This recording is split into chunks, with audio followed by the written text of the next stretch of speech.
عزيزي معتمد جمال، شكرا جدا على اللي انت بتعمله مع الزمالك. شكر خاص في ماتش النهارده. انت بدأت التشكيلة صح، احتفظت بأوراق على الدكة، عملت كل حاجة علشان تكسب وربنا كافئك بالمكسب، لأني لكل مجتهد نصيب كلنا عارفين. رسالة من محب وداعم وشخص هو بيحبش غير الزمالك، بيحبش أي حد تاني. بلاش شيكو بنزا بالله عليك، كفاية كفاية بالله عليك كفاية. ما تسمعش كلام جون، انا عارف ان هو اللي جايبك، بس بالله عليك حب الزمالك وبس. واي حد يضغط عليك في اي حاجه اطلع قول في المؤتمر الصحفي والجماهير كلها في ظهرك. اصل الجماهير دلوقتي اللي هتزنقه هتموته، مش هتسيبه في النادي. فبالله عليك كفايه شيكو بنزا، يعني مش عايز اشوفه الملعب تاني. الجون الواد نزل جه فينا جون بسببه، الكره راحه له مش عارف يستلمها اتقطعت هوب هجمه جون علينا. الماتش انت عامل فيه كل حاجه، انت فزت عشان انت تستحق. بس على فكره زد فريق قوي وما كانش يستحق الخساره، حاول كتير على المرمى النهارده، بس هو عشان في جمهور وراك، في ناس قاعده عماله تدعي، في ناس كل حياتها بتتوقف على فوز الزمالك. حالاتها المزاجيه وتأديتها في شغلها وفي كليتها وفي مذاكرتها بتتوقف على فوز للزمالك. فانت عملت حاجات كتير حلوه للنادي، بالله عليك لعيب زي ده لو كنت انت خسرت النهارده كنت هتبقى شكلك وحش، وكنت هتنزل مركز رابع، مش هتبقى في الصداره بسبب لا غلطه. يعني التبديل بتاع بيزيرا، تطلع بيزيرا عشان تنزله هو، دي مش مقبوله خالص. فبالله عليك بالله عليك، ده ما ينفعش يلعب كوره يا جماعه، والله ملوش في الكوره، ده مش بتاع كوره. ده لعيب واحد هيخش يقول لي دلوقتي عبد الله ده صنع الهدف الثاني، عبد الله هو اللي لعبها لاحمد ربيع. صنع هدف تاني ايه يا باشا؟ الكوره ملعوبه له وجري ولعبها هواك باص، وحتى ده كان عايز يضيعها. والله لف بالولا، المفروض تتلعب باك باص على طول، ده هو لف وعدل، وعشان دفاعات زد كانت تايهه راح لعبها احمد ربيع حطها هدف خرافي. فعزيزي معتمد جمال بالله عليك بلاش شيكو بنزا، خلاص كفايه كفايه كده. يعني احنا شفناه وادينا له، كفايه عليه كده. الراجل دوت يجي يرقص لما نكسب، هاتوا يرقص كده كده ان شاء الله ربنا يكرمنا وناخد بطولات كتير. فانا عايز شيكو بنزا ده يرقص لنا ويروق الاداء، لكن يلعب كره ثاني كفايه. محمد شحاته يا كابتن مش لعيب 6 ولا لعيب 8. محمد شحاته عايز يبقى فيه مسمار في نص الملعب كده شبه طارق حامد. احمد ربيع هيبقى مستقبله ان شاء الله كبير، انا متوسم فيه خير. يبقى مسمار في ستة كده في نص الملعب، ويكون في مركز 10 او مركز 8 كرييتور. لعيب جامد محمد شحاته، لعيب باك بوكس تو بوكس، لعيب عنده البدني بتاعه جامد، التدخلات بتاعته جامده، حمله للكره كويس. لكن ان هو تعتمد عليه في مركز 8 او مركز 6، محمد شحاته لا. محمد شحاته ما يشيلش نص ملعب لوحده. دي مميزات محمد شحاته، ممكن لما يتطور ويشتغل على نفسه يبقى 8 كويس، لكن هو لغايه دلوقتي مش 8.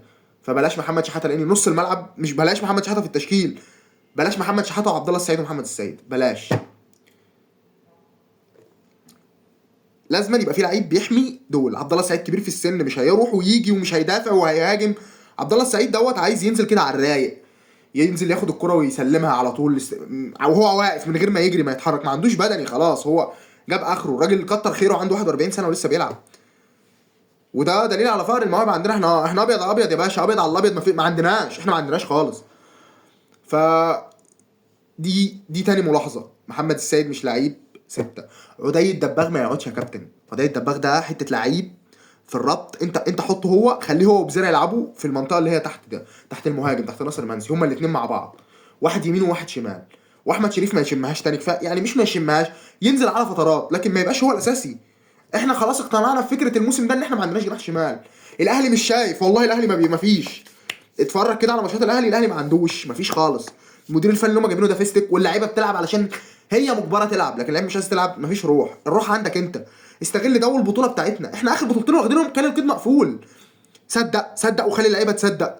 وانا عندي معلومه ان الاداره بتوفر مستحقات اللعيبه بشكل كبير في الفتره الاخيره والمكافآت بتاعه الفوز.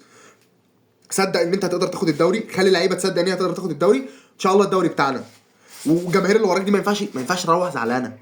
جماهير الزمالك اللي بتيجي بالالافات في رمضان دي ما ينفعش تروح زعلانه. بصوا على مدرجات الفرق الثانيه، بصوا المدرجات فاضيه، اقسم بالله ما في جمهور في مصر كلها زي جمهور الزمالك، ما فيش جمهور في الوطن العربي كله زي جمهور الزمالك، ما فيش جمهور بيحب النادي بتاعه زي جمهور الزمالك.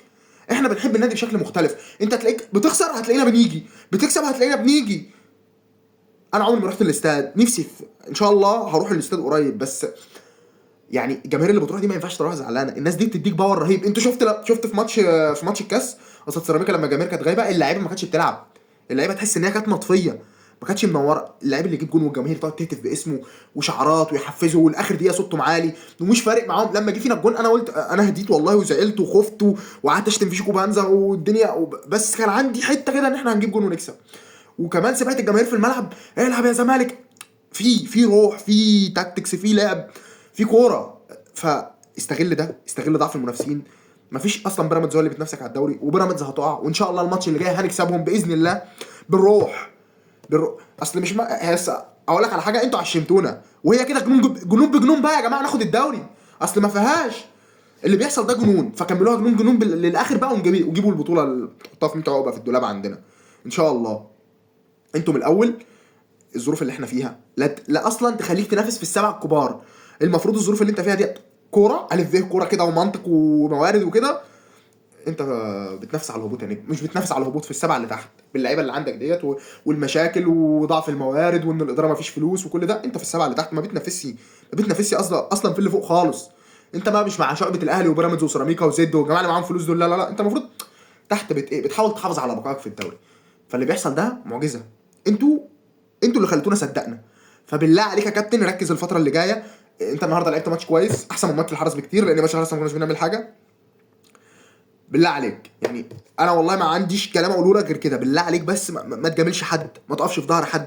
بلاش عمر جابر، محمد ابراهيم، انتوا شايفين يعني يا جماعه والنبي انا عايز حد بس يقول لي على حته عمر جابر. عمر جابر ده بيعمل ايه؟ بيعمل ايه بجد؟